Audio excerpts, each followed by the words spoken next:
بسم اللہ الرحمن الرحیم۔ بنو سلیم قبیلے سے تعلق رکھنے والا ایک بوڑھا رسول اللہ صلی اللہ علیہ وسلم کی بارگاہ میں حاضر ہوا۔ یہ بنو سلیم قبیلہ وہی ہے کہ جس کے سفاک اور آدم خور درندوں نے میرے محبوب صلی اللہ علیہ وسلم کے 70 صحابہ کو قتل کیا تھا، اور آپ اتنے پریشان ہوئے کہ آپ نے ان کے خلاف قنوت نازلہ پڑھی۔ تو اس قبیلے کا ایک بوڑھا نبی صلی اللہ علیہ وسلم کی خدمت میں آیا اور آ کر کہنے لگا کہ محمد، اگر میں اسلام قبول کر لوں تو مجھے معاف کیا جا سکتا ہے یا نہیں؟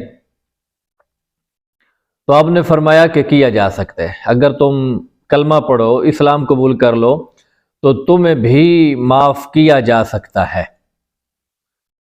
تو وہ بوڑھا کھڑے کھڑے کہتا ہے کہ میں اللہ وحدہ لا شریک پر ایمان لاتا ہوں، آپ کو اللہ کا آخری رسول مانتا ہوں، اللہ کے تمام انبیاء اور رسولوں پر ایمان کا اعلان کرتا ہوں، اللہ کی کتاب قرآن مجید پر ایمان لاتا ہوں، اور قیامت کے دن پر بھی ایمان لاتا ہوں۔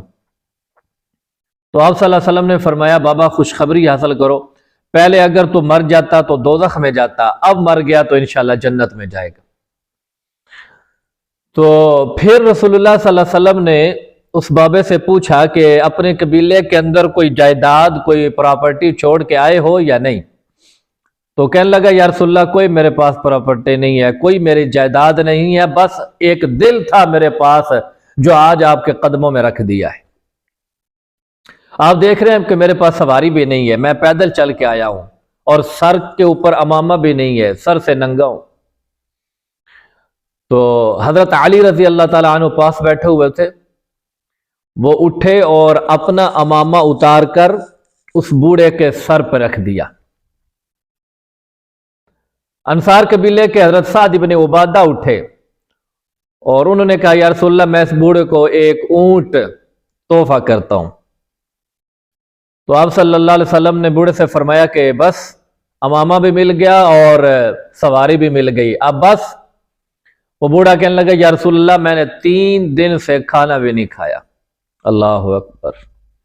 اس پر نبی پاک صلی اللہ علیہ وسلم کا سر مبارک نیچے ہو گیا کہ تم نے 3 دن سے نہیں کھایا اور ہمارے ہاں ہفتوں سے فاقے چل رہے ہیں۔ میرے عزیز بھائیوں اور بہنوں، میں کہا کرتا ہوں کہ ایک ہے تن کی دنیا اور ایک ہے من کی دنیا۔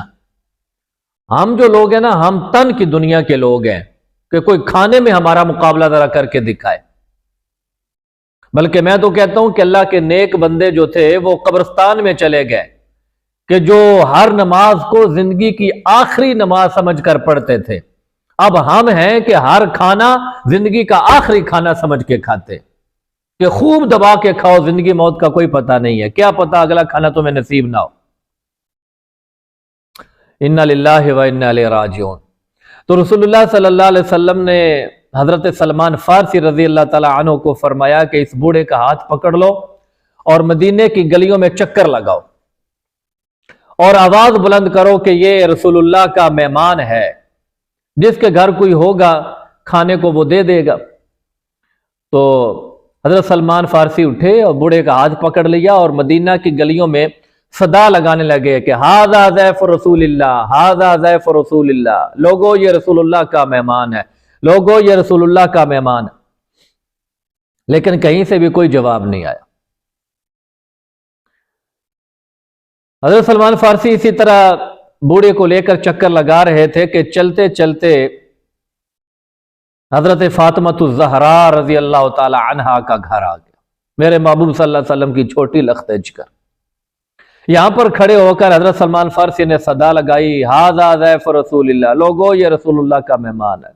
تو اندر سے آواز آتی ہے، سلمان ٹھہر جائیے۔ حضرت سلمان وہاں رک گئے تو اندر سے حضرت فاطمۃ الزہراء رضی اللہ تعالی عنہا نے اپنا دوپٹہ اتارا اور اکٹھا کر کے یوں باہر سلمان فارسی کو دیا اور فرمایا کہ سلمان، میرے گھر کے اندر بھی فاقوں کے ڈیرے ہیں، حسن و حسین دونوں بھوکے سوئے ہوئے ہیں، لیکن یہ چونکہ میرے بابا کا مہمان ہے اس لیے میرا یہ دوپٹہ لے جاؤ شمعون یہودی کی دکان پر، یہ مدینہ کے اندر یہودی رہتا تھا جس کی کریانہ ٹائپ ایک دکان ہوتی تھی۔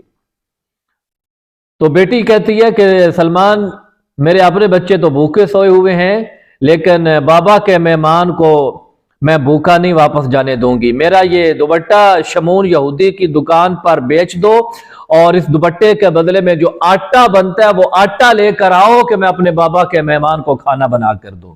سبحان اللہ، سبحان اللہ، اللہ اکبر۔ میرے بھائیوں، میں اس دوپٹے کی عظمت پہ ساری کائنات کو قربان کر دوں۔ سلمان فارسی نے وہ دوپٹہ لیا اور شمون یہودی کی دکان پر گئے اور کہا کہ بھئی یہ دوپٹہ لے لو اور اس کے بدلے میں جو آٹا بنتا ہے نا وہ آٹا دے دو۔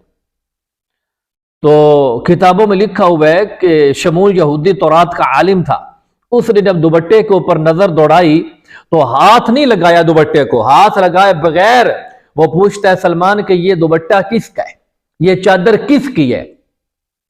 سلمان کہتے ہیں کہ بھئی میں ایک چیز دے رہا ہوں اور بدلے میں ایک چیز لینا چاہتا ہوں، تفصیل میں جانے کی کیا ضرورت ہے؟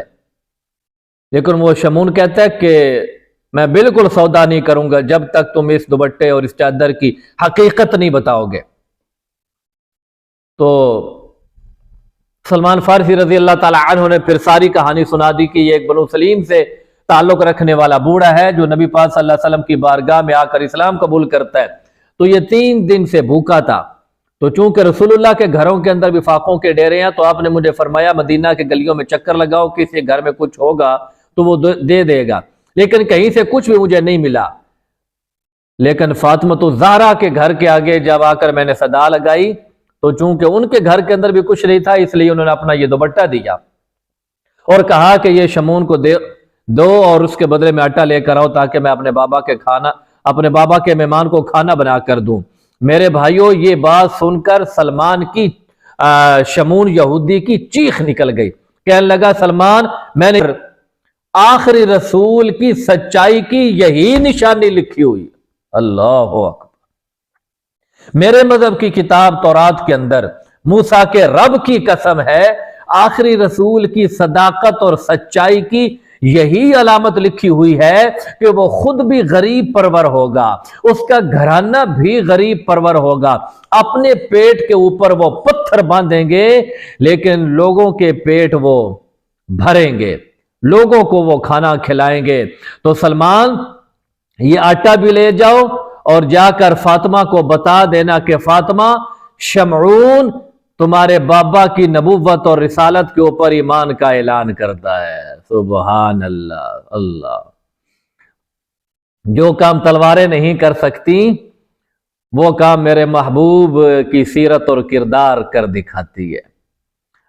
میں قربان جاؤں اس دوپٹے کی عظمت کے اوپر، میں اللہ کی جنت کو، جنت کی ساری حوروں کو قربان کر دوں اس دوپٹے کی عظمت اور فضیلت کے اوپر کہ جس سے متاثر ہو کر ایک یہودی جو پہلے نہیں مسلمان ہوتا تھا اس چادر سے متاثر ہو کر وہ مسلمان ہو جاتا ہے اور کلمہ پڑھ لیتا ہے۔ میرے بھائیو، اللہ پاک ہمیں بھی